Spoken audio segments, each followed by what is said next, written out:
translation. And so some of these documents are probably very familiar to you. And so in the bottom right-hand corner, you'll notice probably one of the most familiar documents is our TQS. And so you'll notice that in the TQS, it states in on section B there on the screen, it says using instructional strategies to engage students in meaningful learning activities based on an understanding of students' background, prior knowledge, and experiences.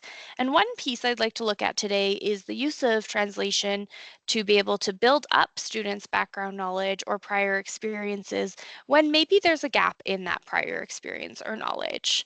And to be able to looking at the different variables that impact a student's ability to achieve high expectations, and how can we support that? At the very top left corner, I'm going to go across the board there. It is just a backwards design thinking question. So it's coming to the time of year where we're starting to think about PATs and some of that standardized testing process. And so when we're thinking about that, I just wanted to pose a question for you to maybe pause and think about. So it says, if we understand translation is not a possible accommodation on PATs and diploma testing, can it be relied on during the learning process? So give you a minute to just maybe process that question, think about it, think about how we use translation in the learning cycle or in the learning site process.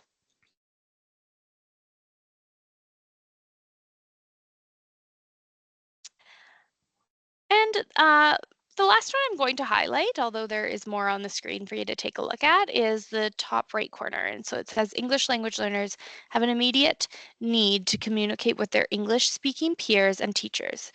And to do this, they need to achieve fluency in the language. And that immediate need really drew my attention. And so if you've been working with, say, a newcomer who has arrived to your school as a level 1 student, I think you understand that there is that immediate need to be able to have some communicative competence, whether in social settings or even in the classroom. So whether it's being able to ask to use the washroom, or whether it's being able to explain something going on at home, or something about supervision pieces. That immediate need is something that we could definitely rely on some of the technology available through translation to be able to support. And we're going to get into that a little bit more. In blue, if you click the link shared with you, this will take you to a brand new document. And this document is some guidelines about when translation should be used. And so we formatted this document in a similar style to our continuum document. It begins with level 1s and 2s at the very top, with that intensive support being offered for students. And then it works its way or gradually releases down to level 5 students with more advanced English that would be offered more limited support. So in the next few slides, we're going to go through this really briefly. Sorry about that. We've separated each column into teacher input and student output. So when we're speaking about teacher input, these are things that you as a teacher could provide to students in your teaching to be able to support.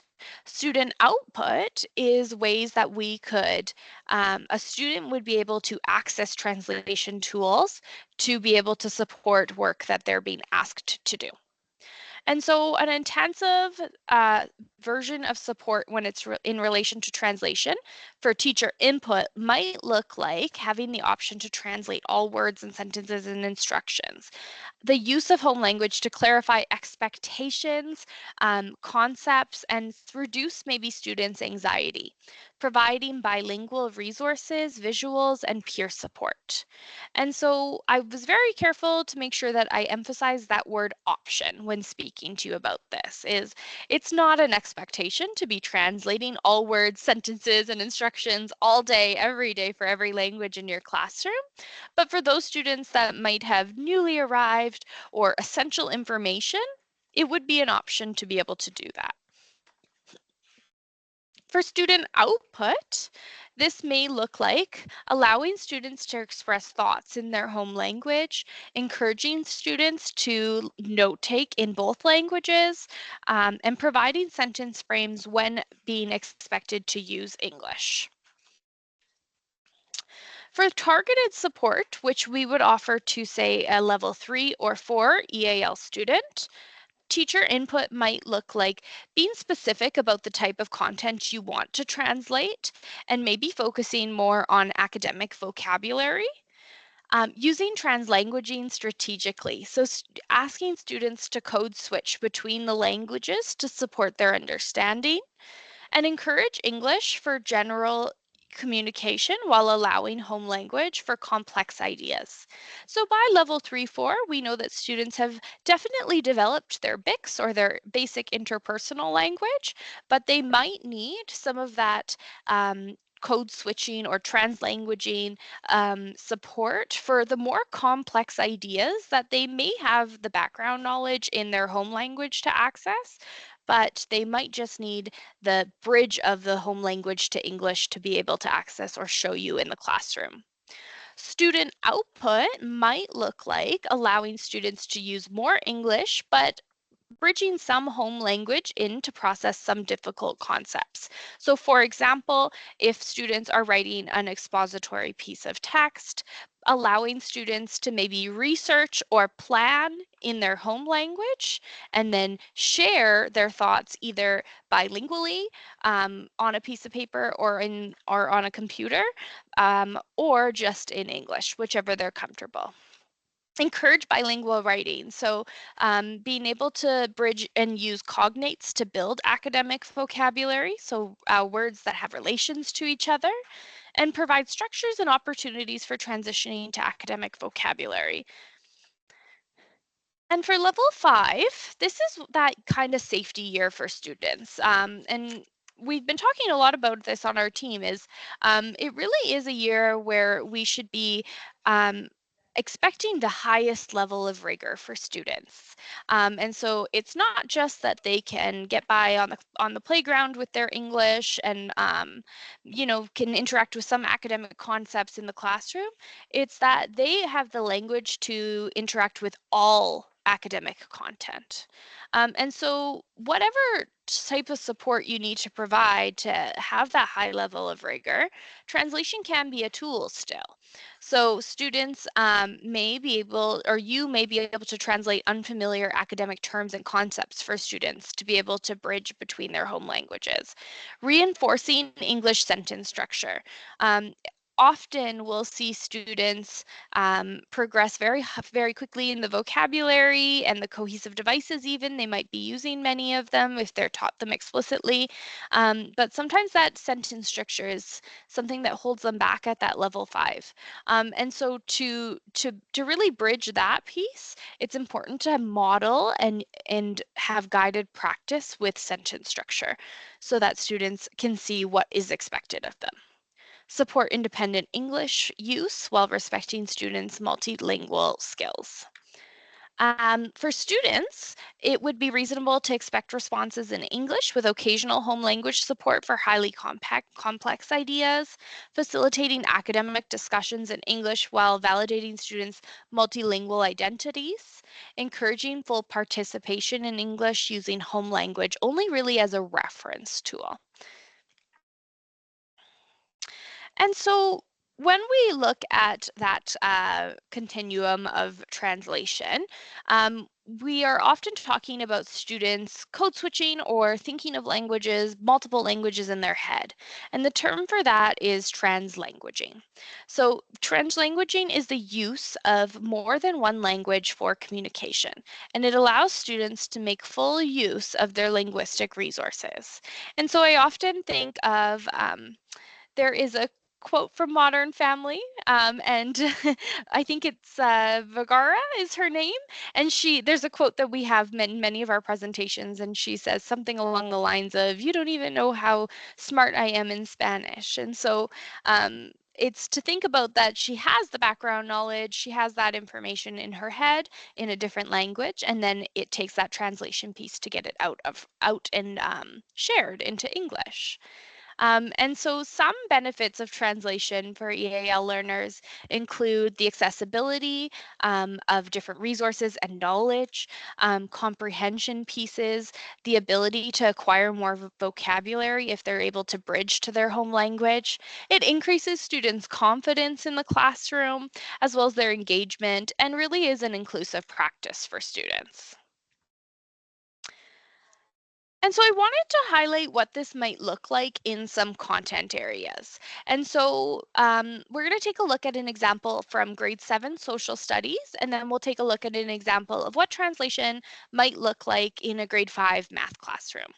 So to start with grade 5 social studies, the topic that I chose to kind of explore was the Great Deportation.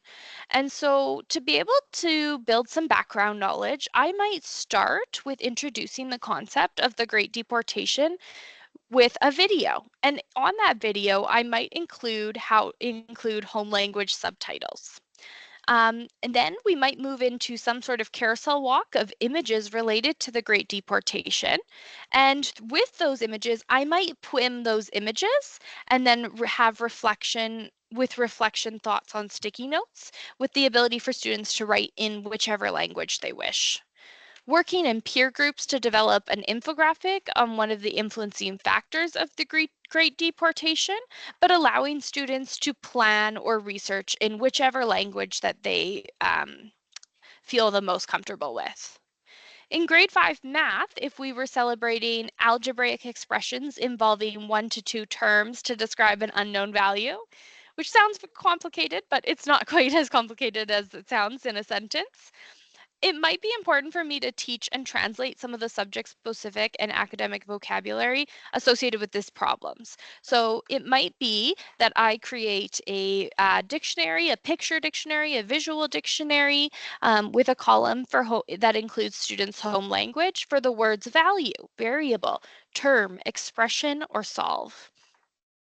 It might be that I present an algebraic expression on vertical surfaces or chat stations, and I allow students, I could group them, say, by home language, or I could group them in heterogeneous groups and allow students to still include their home language on those chat stations.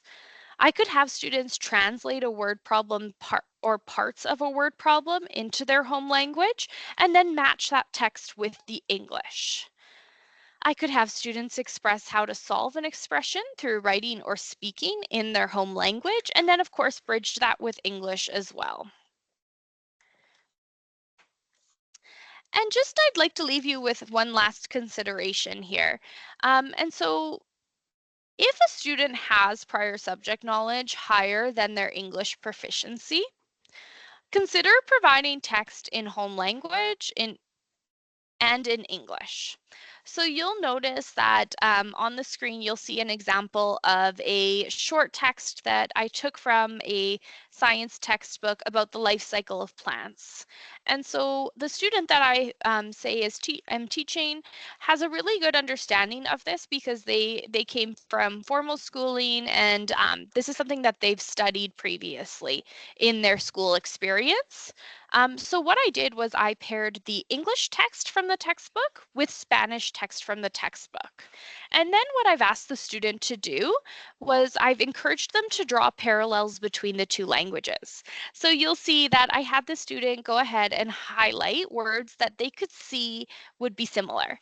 So life cycle, they highlighted as ciclo de vida, or a seed was highlighted as una semille. So you can tell that some of these words the student has some experience with, and they were able to pair them together and draw parallels between the two languages, and in turn bridging some of that vocabulary. I'm going to pass this over to Rebecca to start with some scenarios. Thank you so much, Aurelia. We're going to start with a few scenarios, and you'll see the scenario up on the screen here.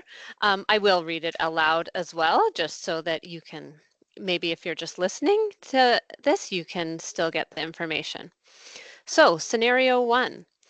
A science teacher presents a lesson in English on energy transfer. She pauses her instruction every couple of minutes so her bilingual EA can interpret the lesson in Spanish for a group of EAL students who are level 1 and 2. After the lesson, students work independently to answer a set of questions that the EA translated into Spanish. The students use Google Translate in their response to translate their responses into English. During this activity, the EAL students rely heavily on Spanish and make minimal use of English in describing terms and concepts associated with energy transfer. Okay, so that's scenario 1. So we'll move now to scenario 2. A science teacher presents a short lesson in English on energy transfer. She embeds visuals, hands-on examples, and instruction of key terms in English. Emergent EAL students at lower levels of proficiency are provided a bilingual glossary that includes short definitions in English and students' home languages, as well as images to support understanding. After the lesson, students work in home language groups to answer discussion questions.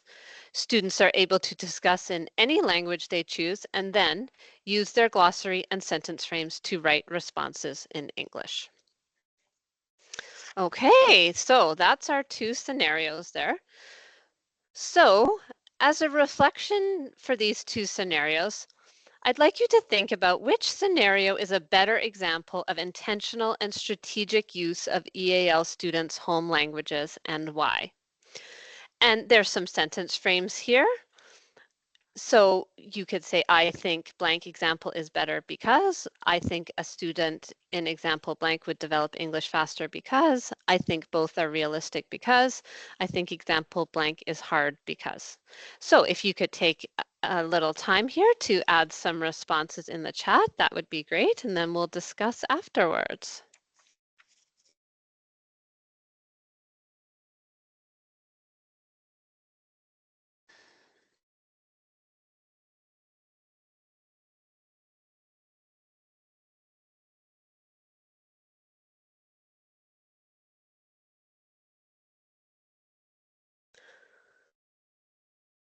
Okay, so I see a response here, so I'll just read it out. I think the second example is a better example because students were able to use their home language to make connections, but were supported in their responses in English. Exactly. Yeah, I think these scenarios definitely, it's easy to tell that the second one is a better example of how students would develop English. And thank you for that response. That really highlights one of the reasons. My thought when I was responding to this is I think example 2 is better because students are being provided supports like visuals to connect words that they may not know in English, but know in their home language, so they can look at the picture and then visually pair that new word in English to their home language, and then they're able to now include that in their new English vocabulary words. So that's great. Okay, moving on, we're going to look at a few tools that are available to help you with translation in your classroom. So this is an Insta-Translate tool, and it's a Google Sheet, so credit to Natalie Matsui at St. Anne and Scott West, one of our ed tech consultants. They worked together to create this. So the really neat thing about this tool is that, first of all, the link is shared there on the page. It will prompt you to make a copy of this, and you can have this now in your Google Drive.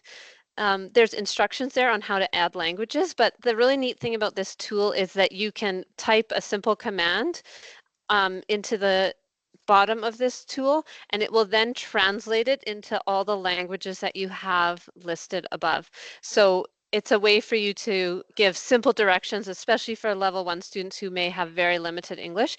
You can type a simple direction like, please take out your textbook, or please, or we're going to be going to the gym now, so line up, anything like that, and it will come up in all the languages that you require. And there's instructions there at the top of the tool of how to add more languages. So yeah, this is a great tool if you're wanting to translate into a student's home language.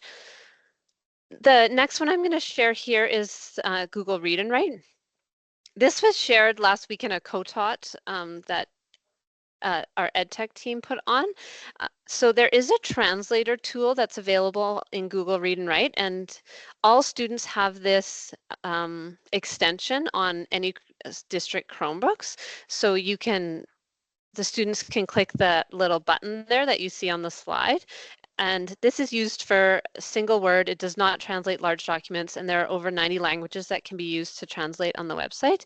And I'll just get the video to be played here. It's just a 1-minute video, and it just shows you how to do this.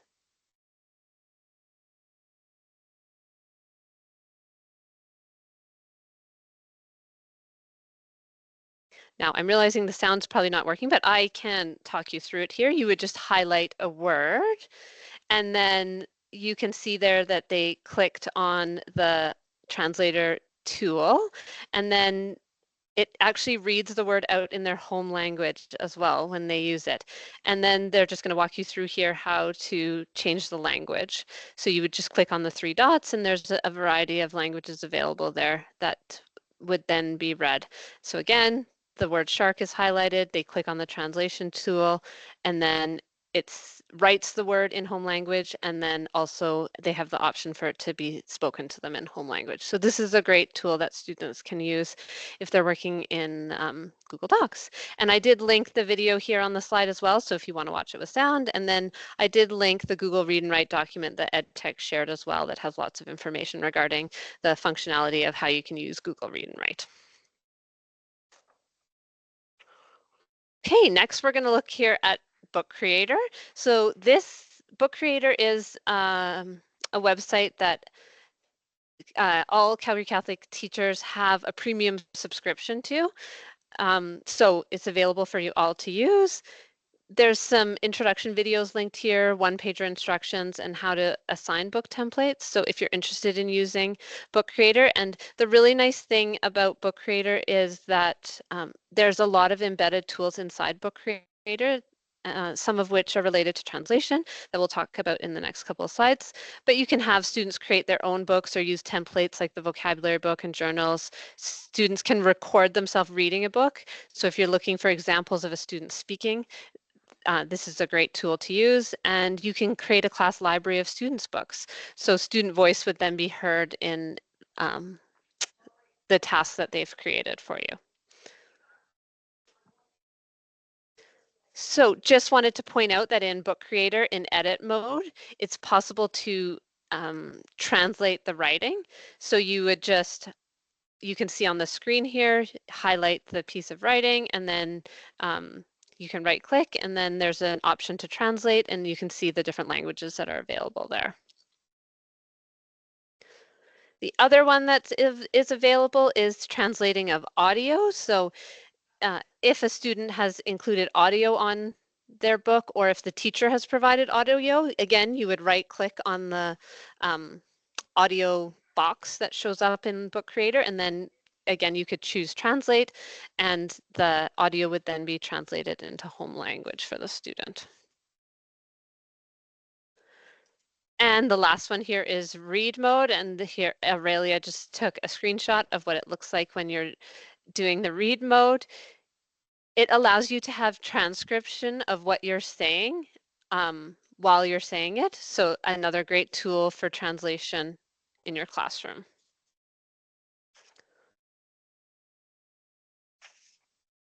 Okay, and we just have a little video of Canva translation here. So Canva is another app or a website that you can use to create documents. And I'll talk you through the video here. So this is Canva, and there's some visual cards here you can see, and there's an option to translate, and it gives you different types of language that you can translate to, and if you want to do it as more formal or academic. And you can see with a click there that the words that were in English are now available in home language on those word cards.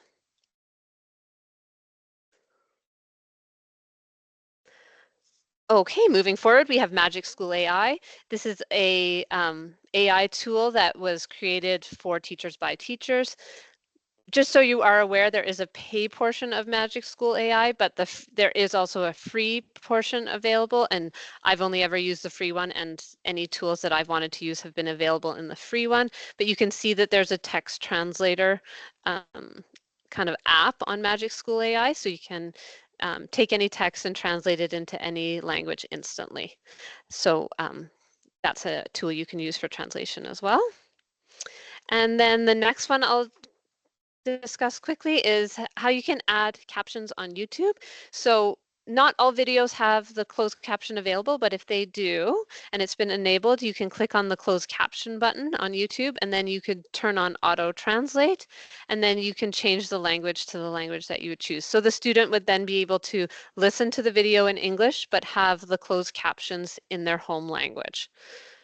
So again, for some of our beginner students who are requiring a fair bit of translation to feel safe and also to be able to participate in class, this would be an option that you could do. Okay, we're getting to the end here, and we just wanted to point out we are working hard on our EAL course site and adding new things every day to it, so please check back often. Our goal is to have all of our information just a little bit better organized and easier to access. So just wanted to point that out to you. And then lastly, just a slide, if you're interested in subscribing to our EAL newsletter, you can do that as well. Oh, Aurelia is just showing us what the course site looks like. Thank you, Aurelia. And you can scan this code if you're interested in receiving the EAL newsletter each month. It just comes out at the beginning of each month. So I think I will stop the recording here.